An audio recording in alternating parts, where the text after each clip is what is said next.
Shalom, perkenalkan nama saya Naomi Surya Maharani dari kelas 10 IPS 1, nomor absen 24. Saat ini saya akan mempresentasikan agama bab 6 yang berjudul Hidup dalam Kesetiaan. Dalam bab ini terdapat 7 poin penting yang akan saya sampaikan. Poin yang pertama yaitu pengantar. Dalam poin ini terdapat pujian yang berjudul Setiamu Tuhanku, Tiada Bertara. Dalam pujian ini adalah kesaksian yang luar biasa yang dibuat oleh Thomas Gilson tentang kehidupannya hari lepas hari bersama Yesus. Pendeta Gilson selalu percaya bahwa Bapanya yang di surga terus memelihara dan menyediakan segala kebutuhannya sehari-hari. Poin yang kedua yaitu kisah Hachiko.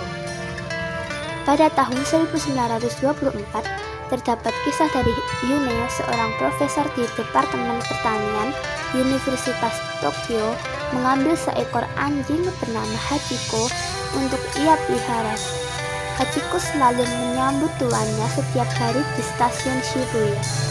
Kejadian ini terus berlangsung hingga Mei 1925 ketika Profesor Yuneo tidak pulang ke rumah karena ia menderita pendarahan otak dan meninggal dunia.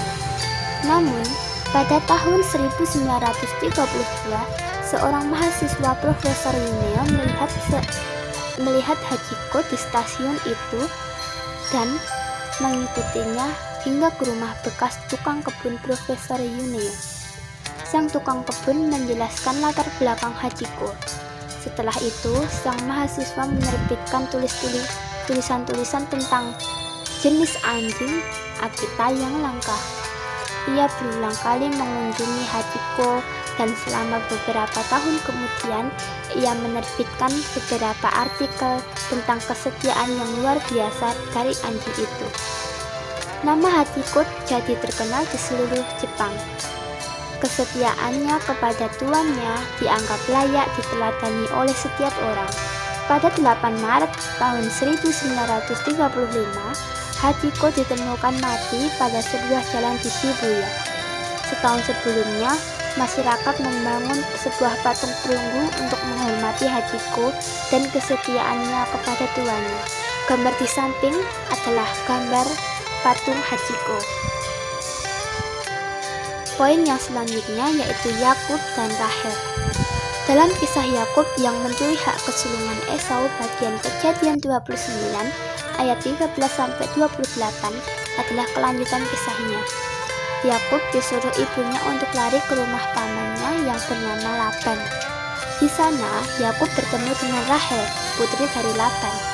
Setelah Yakub bekerja selama 1 bulan di rumah Laban menawarkan bayaran kepadanya. Ia setuju bekerja tanpa bayaran selama 7 tahun dengan syarat ia diizinkan menikah dengan Rahel.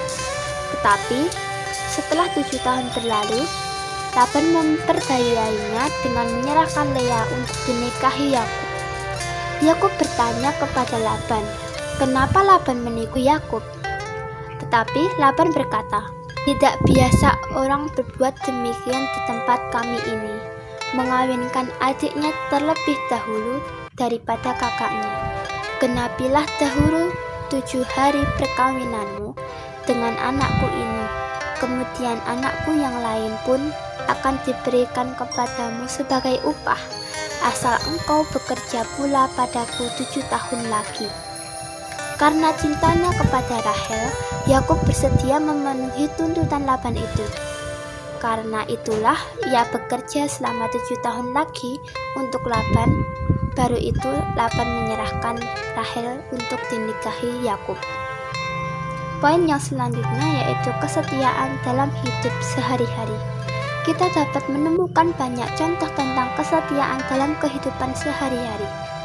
Orang bisa salah memahami arti kesetiaan, dan karena itu bertindak keliru di dalam kesetiaannya. Kesetiaan harus disertai pula oleh sikap kritis. Jadi, kita tidak begitu saja mendukung teman kita dengan menunjukkan solidaritas yang membabi buta. Bila apa yang dilakukan oleh teman kita tidak baik atau bukan sesuatu yang memberikan dampak positif, maka kita tidak perlu setia dengan teman-teman kita itu. Selanjutnya yaitu kesetiaan menurut Alkitab. Kesetiaan adalah yang sangat penting dalam Alkitab. Kata setia atau kesetiaan muncul sebanyak 130 kali di dalam seluruh Alkitab.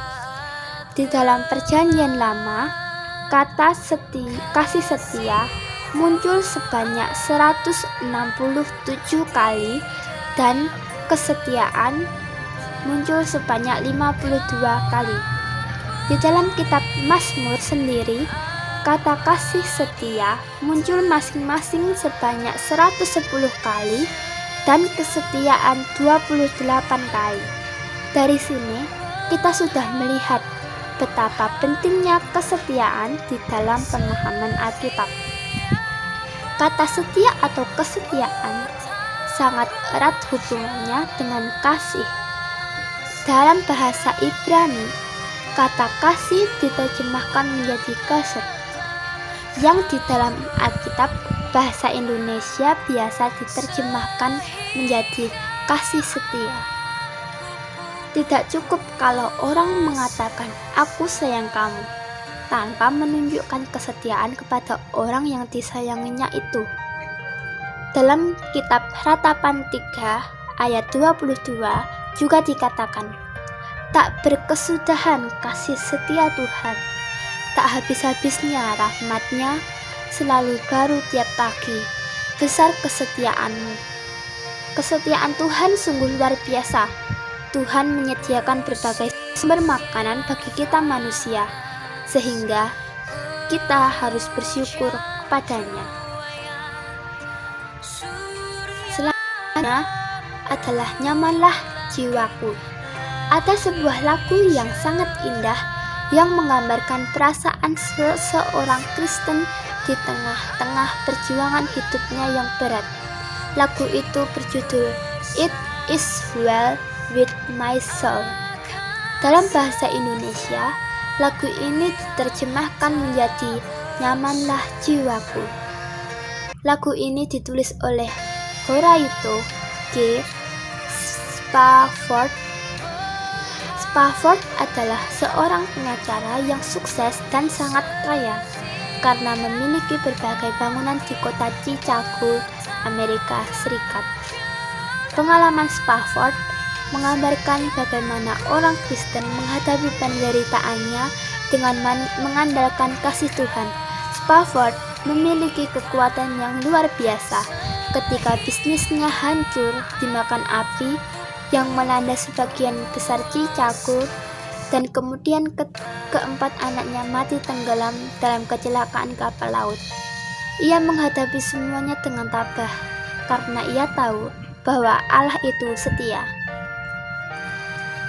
Poin yang terakhir yaitu kesetiaan kepada Tuhan.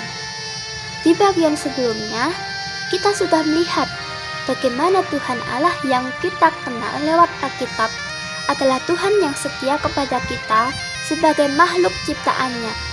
Dalam Mazmur 85 ayat 9-14 digambarkan bagaimana Tuhan Allah itu setia kepada umatnya.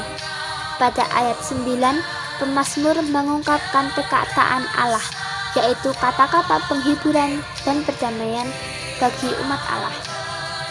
Ayat 9-10 menjanjikan kebutuhan dan kesejahteraan bagi Israel.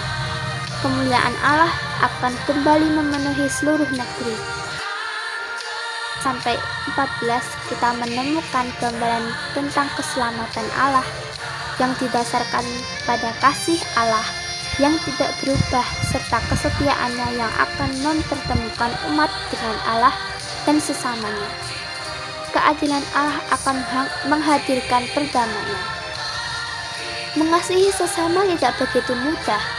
Di berbagai tempat dan zaman, kita pernah menemukan bagaimana sekelompok orang ditindas karena warna kulitnya, keyakinannya, maupun keadaan fisiknya.